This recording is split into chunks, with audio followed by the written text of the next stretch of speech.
apa sih itu G30 SPKI? Sebelumnya, perkenalkan saya Reina Hanifah dari OSIS SMA Negeri 3 Batam. Dan kali ini saya tidak sendirian nih, saya bersama. Halo semuanya, perkenalkan nama saya Marsha Atalia Fadli. Halo, saya Moses Brandon Jati, Selaku dari Duta Siswa Indonesia Persahabatan Muda 2024. selaku Duta SMA Provinsi Kepulauan Riau tahun 2024. Tanpa berlama-lama lagi, langsung saja kita ke pertanyaan yang pertama. Nah, menurut Kak Marsha nih, apa sih yang Kakak ketahui tentang G30 SPKI itu?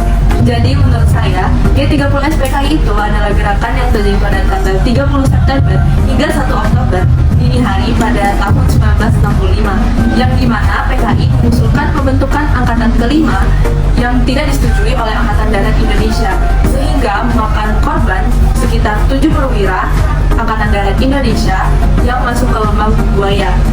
Jadi, gerakan ini terjadi pada tanggal 30 September sampai dengan 1 Oktober 1965. Dan pada waktu itu, Presiden Soekarno itu sedang jatuh sakit dan TNI dan PKI itu melalui konflik sibuk mencari siapa penggantinya. Nah, terus ujung-ujungnya terjadilah penculikan dan juga pembunuhan 7 Jenderal Angkatan Darat. Setelah itu, pada tanggal 1 Oktober, itu pun terjadi pemberontakan G30 SPKI dan akhirnya pada tanggal 2 Oktober itu setahu saya sudah dibubarkan. Oh begitu ya Kak. Nah, dapat Kakak tentang upaya rekonsiliasi atau pengungkapan kebenaran seputar G30 SPKI ini apa sih Kak?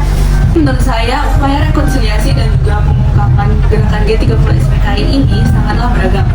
Banyak pihak yang menilai kalau pentingnya pengungkapan kebenaran ini dilakukan karena banyaknya orang yang membutuhkan keadilan bagi korbannya sendiri maupun orang yang dituduh sebagai anggota PKI. Nah, juga masalah itu masih sangat sensitif sehingga untuk upaya rekonsiliasi sendiri itu masih sangat banyak tantangannya dan juga masih sulit untuk dilakukan. Nah, jadi upaya rekonsiliasi ini belum cukup terungkap kebenaran dari peristiwa G30 SPKI ini. Masih belum diketahui secara pasti siapa pelakunya, siapa yang membunuh, karena mungkin masih dengan alasan privasi dari peristiwa tersebut. Menurut Kakak sendiri nih, bagaimana sih cara kita mempelajari dan memahami seputar G30 SPKI ini? Nah, menurut saya yang paling baik itu mungkin kita harus mengetahui dari berbagai sumber. Kita mencari juga apa saja dampaknya bagi bangsa Indonesia maupun juga di masa kini ataupun masa depan.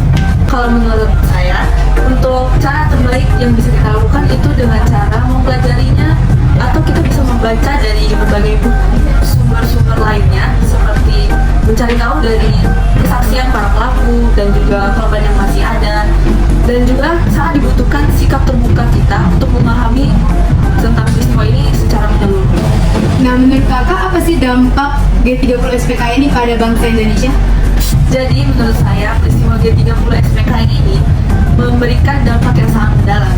Contohnya itu munculnya stigmatisasi dan juga diskriminasi terhadap anggota PKI maupun simpatisan komunis, dan juga dari kepada keturunan-keturunan mereka. Dan di mana peristiwa ini terjadi menandakan awal transisinya dari orde kepemimpinan dari Soekarno ke kepemimpinannya Soeharto. Nah, jadi G30 SPKI menurut saya itu berdampak pada dua aspek utama ya. Yang pertama adalah dalam politik. Nah, seperti yang kita ketahui kan, waktu itu Presiden Soekarno ini mau diganti. Dan akhirnya setelah jatuhnya Presiden Soekarno dari masa jabatannya, itu pun akhirnya muncul orde baru. Nah, dan dari segi sosial itu muncullah diskriminasi antara ya orang-orang yang terkait dengan PKI ini dan juga keturunan-keturunannya. Nah, menurut Kakak, apa sih pesan dan pembelajaran penting yang dapat kita ambil dari peristiwa G30 SPKI itu? Jadi kita sebagai pemuda-pemuda bangsa Indonesia, kita harus tidak melakukan kekerasan. Seperti yang kita ketahui kan, G30 SPKI ini itu konfliknya melakukan kekerasan dan juga hingga pembunuhan.